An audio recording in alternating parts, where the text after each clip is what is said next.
რაც ნუ მომეთხრა რომ იქო ტბის სანაპიროზე ვიყავიო და თევზები არიანო ზოგი ცოცხალია ზოგი მკვდარიო და მასიურად არისო გამორიყულიო და რა ხდებაო მე მკითხა მან ახალ ჩამოსული იყო და დავინტერესდი და ჩამოვედი და აი რა შეგვხდა რა დაგხვდა მასიურად გამოვია ერთ რაღაცა 30 თუ 40 მეტრო და აი ამდენი თევზია და წარმოიდგინეთ ამის ფართობი და ირგვლივ რამდენი თევზი იქნება და ტონობით თევზია მკვდარი წალკის წყალსაცავში წარმოიდგინეთ ამას უნდა შეხედვა არ ვიცი მთავრობამ უნდა მიაქციოს ყურადღება რომ ტონობით თევზი ხალხს თევზი ენატრება და ყდება თევზი წალკის წყალსაცავის ნაპირზე უკვე რამდენიმე დღეა მძიმე ეკოლოგიური ვითარებაა. სანაპირო ზოლზე დიდი ოდენობით მკვდარი თევზია გამორიყული. ტერიტორიაზე კი მძაფრი ტოქსიკური სუნი დგას.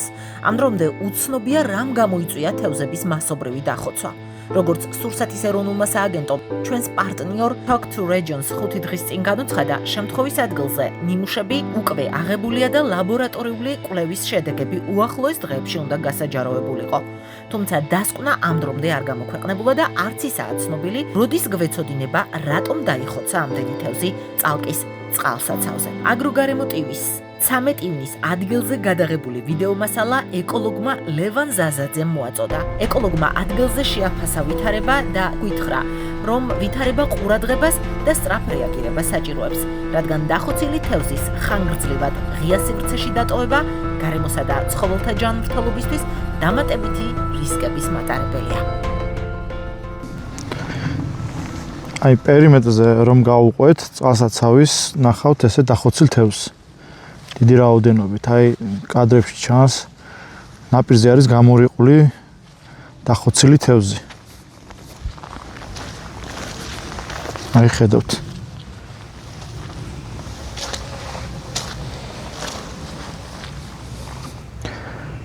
ესე რომ გავყვეთ თელ პერიმეტრზე იგივე სიტუაციაა.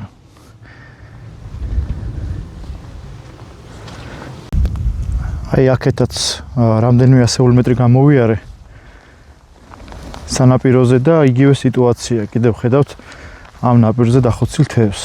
უსიამოვნო სუნი დგას, იმიტომ რომ ეს გამორიყული ბიოლოგიური ნარჩენები ლპება და რაც უფრო მეტი დრო გავა, უფრო გაუსაძლისი იქნება არსებული მდგომარეობა. აი კადრებში ხედავთ რამხელა თევზები არის გამორიყული დახოცილი თან. წრე რო დავარტყათ, იგივე სიტუაცია იქნება ყველგან. აი ხედავთ.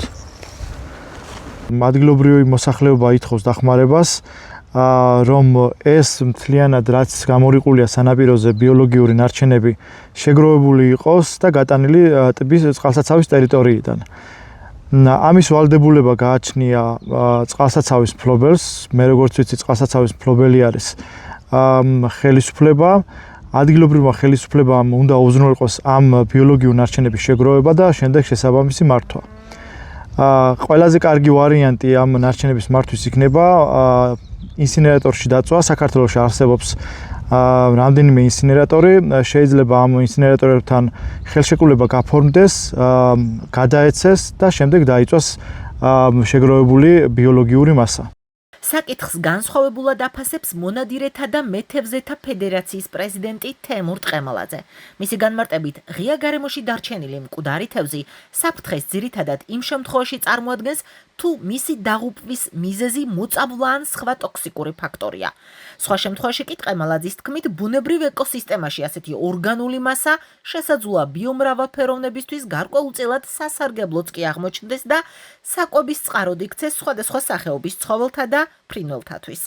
მონადირეთა და მეთევზეთა ფედერაციის პრეზიდენტს საკუთარი მოსაზრება აქვს იმ მიზეზებზეც, რაც შეიძლება უკავშირდებოდეს წალკის წყალსაცავში თევზების მასობრივ ხოცვას. გამორიყული არის და მაგას პატრონი რაკავს ეგეთი. Თქვენს ასოციაციაში არ არის ეს წყალსაცავი, ხო? სახელმწიფოდან არის მე მგონი გაცემული არენდაში, კერძო არ არის. და ეგ არის იცი რა არის, აი ესე რომ უფრახონო დაგზავნა ხოლმე და არულია. მათ იყო სათევზაო მეურნეობა. განახლება ის კონდა სალიფსიტე ყველაფერი კონდა, ყველაფერი. გადასარევი თევზი იყო შიგნის ხალმაშიც იყო საგანი კარტი. დაბინძურება მე არ მგონია რომ მაგრამ ამე ისეთი თუ ძალით არ დააბინძურეს, არ ამგონია რომ ბუნებრივად იყოს დაგიშოვება. მახელად ხმა და მე ეს არის ალპური გენოცოდი. მათ ჩავოდის სუფთა წყლები, სასმელი წყლები, სუღელა. და შეიძლება ეს ბუნებრივად დაბინდულდეს. თუმცა აი მაგას რა თუ ერთება ხცია ზევიდან არა? აჰა.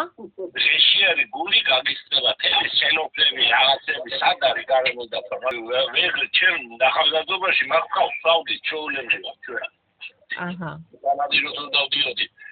და რა მიგვი იცი ამ სოფლებს ყველას აქვს ნაგვილი გუნკერები და რაღაცეები.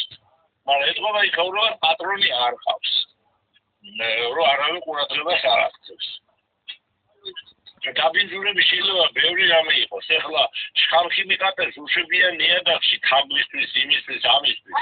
შეიძლება იქიდან გაიყაროს. არ ვიცი, მოკლედ, აი როგორი ითხრა ეხლა რა. და თვითონ ბატონო თემურ, ნახეთ, აი ვთქვათ, ერთია მიზეზი.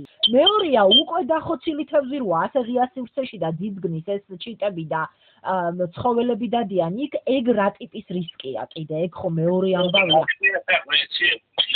თვითონმა გაიშინოს თევზი, შხამებით თუ არ არის შიგნი ორგანიზმში, თუ არ არის, საშიში მაშინ მაგე იონორფერონის ცუდიც არ არის, ფრინველი ჩანს, რა.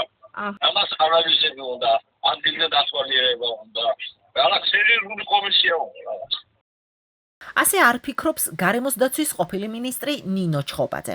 მისი განცხადებით მართალია, ბუნებაში თევზის ხოცვა ბუნებრივი და გარდაუვალი პროცესია, ბუნებრივი ციკლის ნაწილიც, თუმცა როცა სახეზეა მასობრივი დახოცვის ფაქტი, ტერიტორიის დაუყოვნებლივი გაწმენდა აუცილებელია, რათა არ შეიქმნას დამატებითი ეკოლოგიური და სანიტარული რისკები, რომ არ მივიღოთ დაავადებისა და ინფექციის ახალი კერა.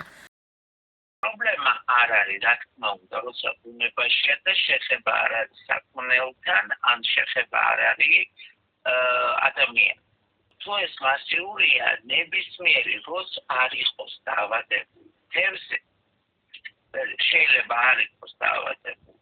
და მიდის და ქმნის შედეგად ხდება დამატებითი ავადმყოფობების გავცემა. კერა ხდება, ეს ხდება კერა. ამიტომ იმისთვის რომ პრევენცია მოხდეს, თევზი ამოვა. წყალსაცავი. მაგრამ ზოგადად რა თქმა უნდა ბუნებაში გარკვეული რაოდენობა თევზების ხდება. ეს ბუნებრივი პროცესია. ბუნებრივი პროცესია და მაგრამ არა ეს შემთხვევა. მაგრამ როცა მასიურია, ეს საფრთხის მატარებელია. გამდინარე წყალში კიდე პრობლემა არ არის. ტბებისთვის რაღაცა პერიოდი, აი კერს აქვს მნიშვნელობა, როგორი აქვს კერი. თუ კერი ძალიან დაბინძურებულია, ის თვითონ ხდება საფრთხე. სპეციალისტების განმარტებით, დახოცილი თევზი შესაბამისი წესების დაცვით უნდა განადგურდეს, დაიწვას ან დაიმარხოს. მთავარი მომენტი ამ შემთხვევაში არის, რომ ჯერ ერთი უნდა დადგინდეს რის გამოიხოცება, იმიტომ რომ რამდენიმე მიზეზი შეიძლება იყოს. ერთ-ერთი მიზეზი არის ჟანგბადის არარსებობა, უცებ დათფა და შედეგად შეიძლება ტემპერატურის მატებამაც შეიძლება გამოიწვიოს სერიოზული ხოცვა იხტიოფაუნის. მეორე პრობლემა, რომელიც ამასთან არის კავშირში, არ აქვს მნიშვნელობა რა არის წარმოშობა, ანუ რის გამოიყუპება, სანამ ამას დაელოდებიან, უნდა დაიწყოს გაწმენდითი სამუშაოები ნაპირისზე. ანუ ამას წესით და რიგით სპეციალური სამსახურები აკეთებენ. ჩვენ უნდა ვთქვათ, რომ ამ შემთხვევაში გარემოს დაცვის სამინისტროს ზედამხედველობით უნდა მოხდეს ადგილობრივი თვითმმართველობა, უნდა იყოს ჩართული და უნდა დაიწყონ წალკის წყალსაცავის გარშემო გასუფთავება. შეიძლება მოუხმონ ადგილობრივ მოსახლეობას, რა თქმა უნდა, ხელთათმანებით და სხვა იმითი და რეალურად ეს თევზი ან უნდა პირველ რიგში უნდა განადგურდეს, ან უნდა დაიწვას, ყველაზე უპრიანია დაწვა. მეორე მომენტია, თუ დაწვის საშუალება არ არის, მაშინ უნდა ძალიან ღრმად დაიმარხოს, მაგრამ უნდა აუცილებლად დადგინდეს. რა შეიძლება გამოიწვიოს აი ესეთი სერიოზული დაბინძურება. ამ შემთხვევაში გახსნა და დაბინძურება შეიძლება მოხდეს წყლის, თუ თევზი არის დახოცილი ბაქტერიოლოგიური ან ვირუსული დაავადებით, ეს მით უფრო ძალიან საშიშია.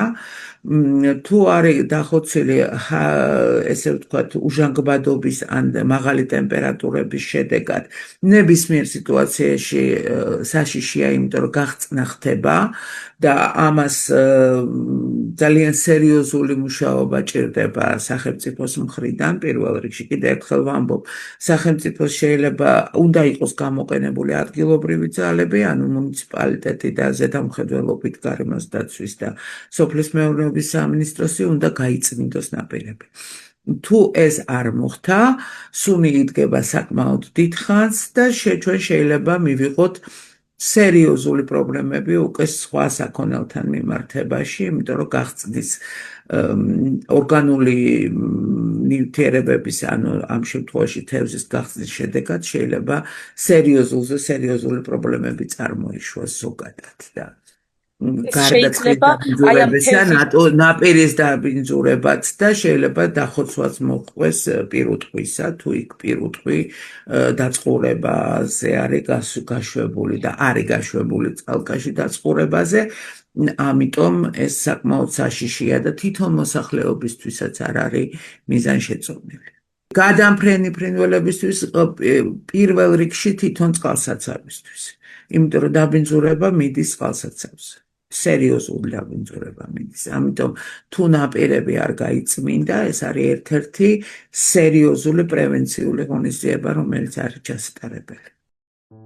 დიდი რაოდენობით დახოცილი თევზის რამდენიმე დღით ღია სივრცეში დატოვება ეკოლოგიურ და სანიტარულ რისკებს ქმნის.